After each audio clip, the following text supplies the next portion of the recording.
Hello everyone, and welcome back to another car rant. It has been quite a while since I have made a video. School has just been insane, per usual, and have been just actively draining my life force. But I am back today to address a very, very important topic. I'm sure you all know what it is, the brand new Corvette Z06.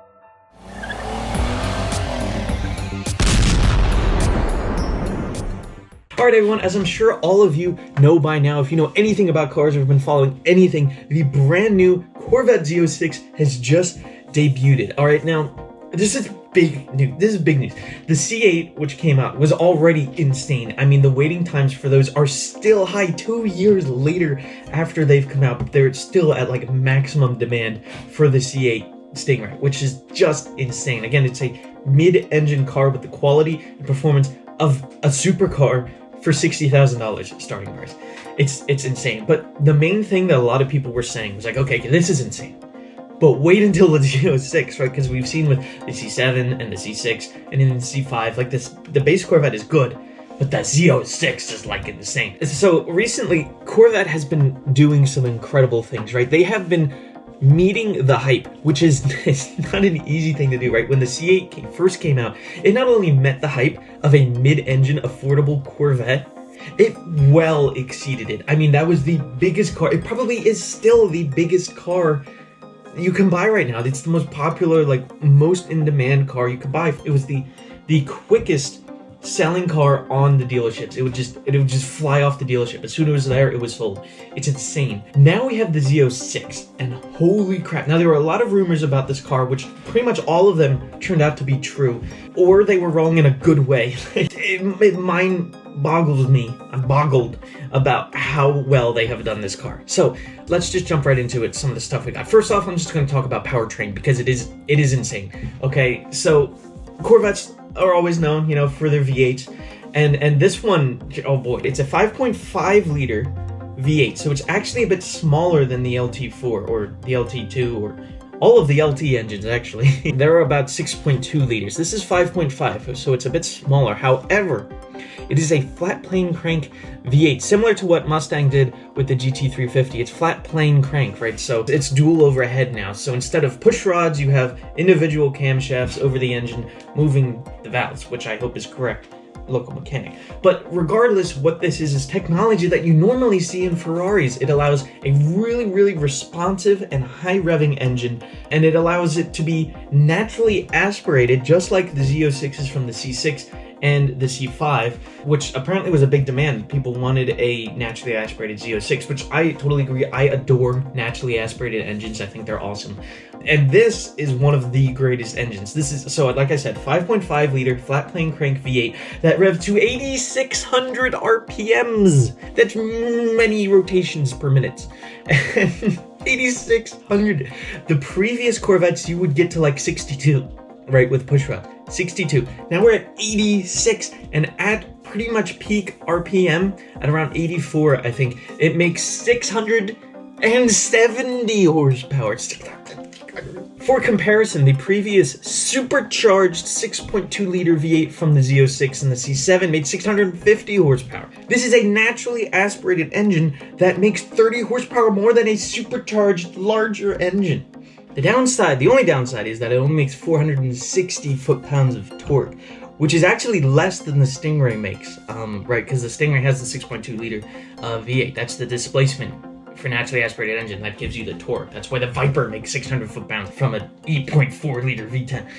Torque is mostly in the displacement unless you're turbocharging, which this isn't. However, it certainly makes up for that. You might think, well, the lack of torque might be, considerable, but I get 670 horsepower from a naturally aspirated engine. The response of that must be just insane. Now, you might think that the torque, is a bit of a deficit there, but again, 670 horsepower from naturally aspirated engine. And here are some of the stats to maybe make you forget about the low torque figure. 0 to 60. Now, for the Stingray, this was huge. It was able to do it in under 3 seconds, reliably 2.9 seconds to 60, which is it's insane for a $60,000 car. The new Z06 does it in 2.6 seconds, 2.6 to 2.7, I believe is the estimate. It's insane. Quarter mile time. Now, I was actually at ADCO recently, and I watched the Stingray run the quarter mile. It did 11.2, which is insane. Again, for a $60,000 car. The new Z06 will do it in 10.5. it's just insane. This car is so fast. GM has not officially released pricing yet, but the estimates all around is that it's going to be around 90,000, since the Z06 seems to have around $30,000 premium over the Stingray, so that would put you at about 90. Now, I'm absolutely certain that you can get some great options on it, right, like the Z07 package and the 3LT and all that stuff, and you'll be at like 120,000. That's how car buying goes. But still, a car for around $100,000 with these stats. I'm going to talk more about what that means later, but I also want to address a big thing that they tweaked on this, which is styling. If we can have some pictures here of the normal Stingray, and you can see what it looks like, and the new Z06. So, there's a lot to talk about with this. Now, normally with the Z06, you don't get major improvements. Like with the C5, right, from the base to the Z06, the really only way you could tell is the little side intake on the side, and all of them were the hard top type things. They weren't the fastback, they were the stubby looking coupes for aerodynamic reasons, I think, but that's how you can tell the Z06. Otherwise, they're the same. For the C6, they're literally identical. Like, there's a few extra intakes here and there, and that's really the only way you can tell. With the C7, it's just the aero. Like, you get a bit wider tires, a few extra intakes, the bigger wing, but if you don't get any of the aero packaging, it kind of just looks like a Stingray with some wider tires, and that's like the only way to tell. You know, the grill's a bit different too. With the C8, they redid everything with this car. All right, so the only panels that are the same between the Stingray and the Z06 are the doors, the hood, and the roof panel that you can take off. Everything else has been reworked. It's pretty insane, which I think is awesome. The C8 Stingray is an amazing car, but I do think that the styling is maybe one of its weak points. I think it looks good, and it's definitely recognizable as a Corvette, but I don't know, some of it I was so hyped when it came out, and as I've been looking at it more and more, I'm like, oh, there are better looking cars. However, they have seriously, in my opinion, totally improved everything about the styling with the Z06. The front looks so much cooler. The rear with finally the central quad exhaust it is fantastic.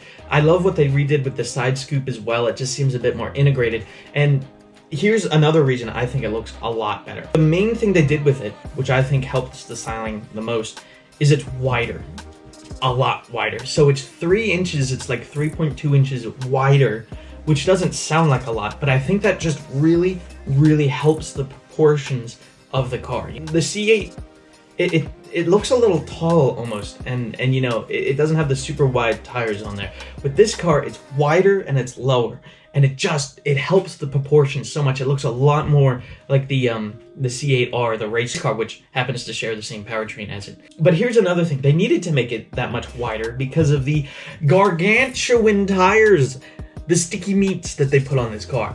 Okay, now, I told you the incredible facts. I'm sure that this car is going to obliterate around a racetrack. And part of that reason is because of the tires they put on here. Okay, so front, I believe, is 275 millimeter front tires on 20-inch rims. And the rear are on 21-inch rims, and they are 345 millimeters wide. 345 rear tires. That's like Lamborghini Countach 345 rear tires. For comparison, the Hellcat wide body, you know, the giant cars Dodge makes with these giant tires, and then they made the wide body where they made the tires so much wider they literally needed to tack on extra bodywork on the car. That has 305 rear tires for an 800 horsepower muscle car. This has 345. The only car I can think of that's bigger is like the Aventador, which I think has 355. This is a Corvette with 345 rear tires. It's insane. It's absolutely ridiculous. Just stuff like that. I think the styling is way better. I think, I think they really improved on that front. The interior is about the same. I don't have any problems with it. I think the row of buttons is fantastic. So you can get this car in 2 trims, as you can with pretty much every Z06. You can get it with the Z07 package or just without it. Even without it though, I think it looks really, really cool. You get sort of this fin on the back, which looks awesome, and again, you get the redesigned front.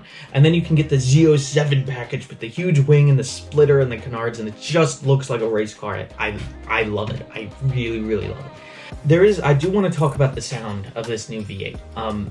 It's different. It's a lot different. It sounds like a Ferrari, I have to say. And that's what a lot of people have been saying about it. They did keep some of the Corvette noise in it, like at idle. You can hear like sort of that, but then it just goes up and up and up and up in RPMs, and it sounds a lot different than your traditional Corvette. Does it sound better? I don't know. I'm partial to the deep V8 and just that torque you get at any RPM, but I do really think that this engine is going to be insane. First off, it looks insane. And to have a naturally aspirated engine that makes that much power, I really want to drive it. I want to drive it so bad. My only thing with this is that I wish you could get a manual. Can you imagine an engine like this that is so blippy and revs all the way up to 8,600 and makes 670 horsepower with a manual transmission? Ah, that would have been so cool. But you can only get the dual clutch in it, which, that's too bad. But now, I wanted to address something real quick before I wrap up this video. The C8 Z06 it's undeniably a supercar. But here's the thing. Normally you okay, well here's the Corvette and here's the other cars. And the other cars are better, but the Corvette costs less. So it justifies it, right?